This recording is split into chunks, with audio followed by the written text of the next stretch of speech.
Hello YouTube, Chester Boy with finally another Donbrothers review. And today we take a look at the DX ToraDoraGonJin from Avataro Sentai Donbrothers. This is the second main mech that is piloted by both Doragoku and Torabolt.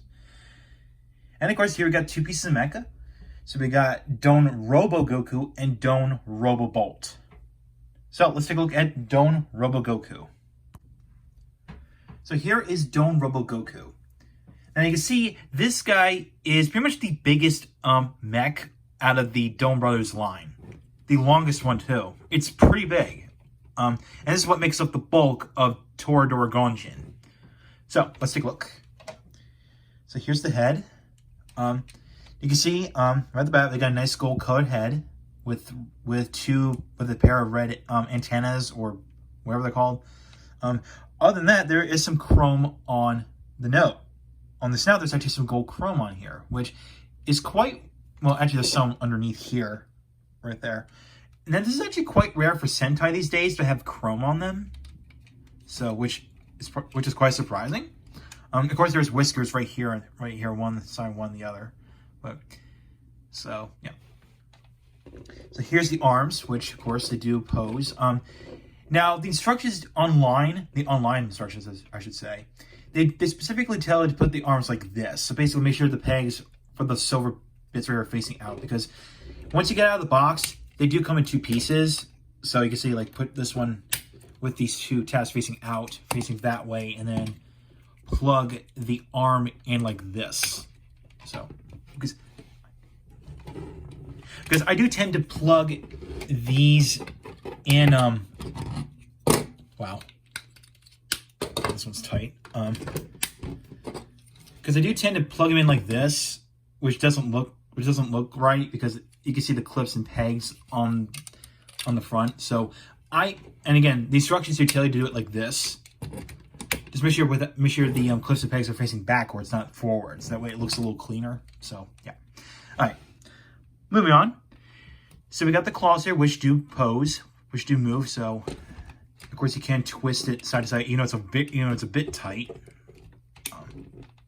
And of course we've got the helmet that is for the super combination. Got nice detailing, of course.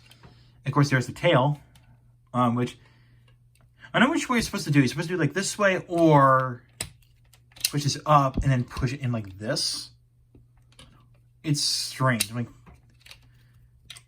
I guess it's like this. I don't know, but of course we got the back legs here, so which do pose, and they're ratcheted. So yeah. So yeah. Now there is some posability for the torso bit. You could bend this down, but that's really all you can do with it.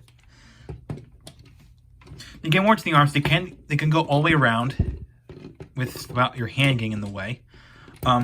There's a joint right here, and I already point out the claws as well. The claw ability, posability, already. So yeah, and yes, the head does go up and down a little bit, and the neck and head can have individual joints. So yeah. So that's it for Don Robogoku. Next up, we have Don Robobolt. You can see is a purple tiger. Now, a lot of people were thrown, including me. A lot of us toy reviewers are actually thrown off by the color that Toei chose, which is purple instead of silver. There is some silver on here. We got the silver frame, the jaw, the paws, and even the waist section, the back section. I think the reason why Toei chose this color is because it's supposed to fit with Don Torabolt's personality being evil, and since purple being the color of evil. Or I guess Toei might have chosen like, what? Let's break up the whole gold and silver trend for the mecha, and just give this guy the color that's associated with his personality. So I guess that's why. I don't know, because Toei has yet to explain that. But yeah. But other than that, let's take a look at the posability. Mouth can open and close. The arms can swing all the way around. The legs can go forward a little bit. The paws can fold down, especially with these ones as well. And of course, the back legs can go that far. That's it. So yeah. So that's it for Don Robobolt. Alright, let's combine Don Robogoku and Don Robobolt. So, we're going to put Robogoku off to the side. And we're going to start with Don Robobolt because he's the most, he has the least amount of prep work. So, we're going to move the claw weapon called the Aegis Toriga. We'll move that. I'm going to go ahead and take this black piece and split it open, which I will explain what this says. We'll explain what this is later. So, for Don Robobolt, fold these down, fold the paws down, fold these down, fold that one, fold that down, fold this down, and fold the head down. So that, and of course, make sure you split the legs like that. So that's it for Don Robobolt. Alright, Don Robogoku. Remove this black piece, go and open this up. Again, just like with the pink, the one that has the pink kanji on it, I'll explain what they say later. Don't worry. We're going to go ahead and remove his tail, which becomes the sword called the Natsuretsu Kangeki. So, remove that. And from here, we're going to go ahead and remove this helmet piece. So, off the side. Okay, so we'll go ahead, we'll leave this down here for now. We're going to go ahead and split here.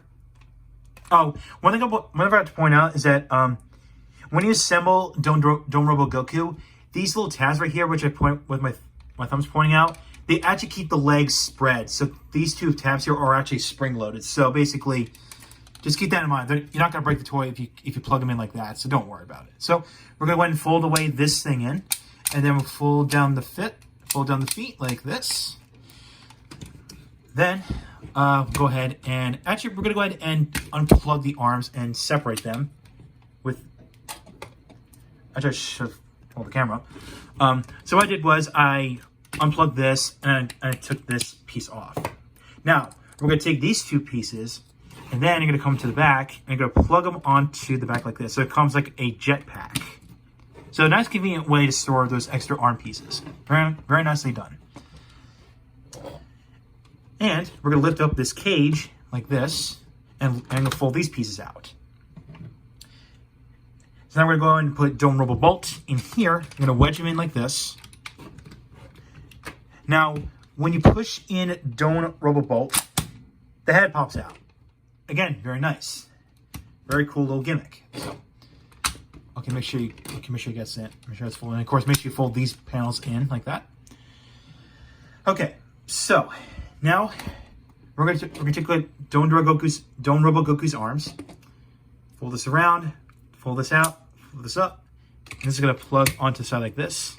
I take this one, turn it around, fold the claw, plug this onto the side like this.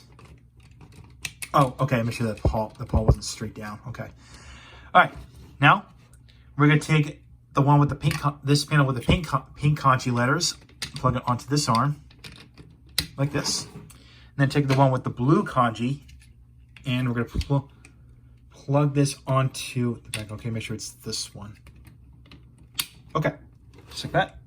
Oh, and from the back, we're going to go and plug the helmet onto the back like this. So kind of a similar way to Don Robotar's, to Don Robotar from the Don Oni Taijin set, where the helmet gets plugged onto the back, sort of like, kind of similar. So yeah. Okay, close your mouth, fold the cage down. I'm going to go ahead and fold down Don Robogoku's head, and I'm going to take the lower jaw, split it, and it comes a visor. And then hold the head down. We're not done yet.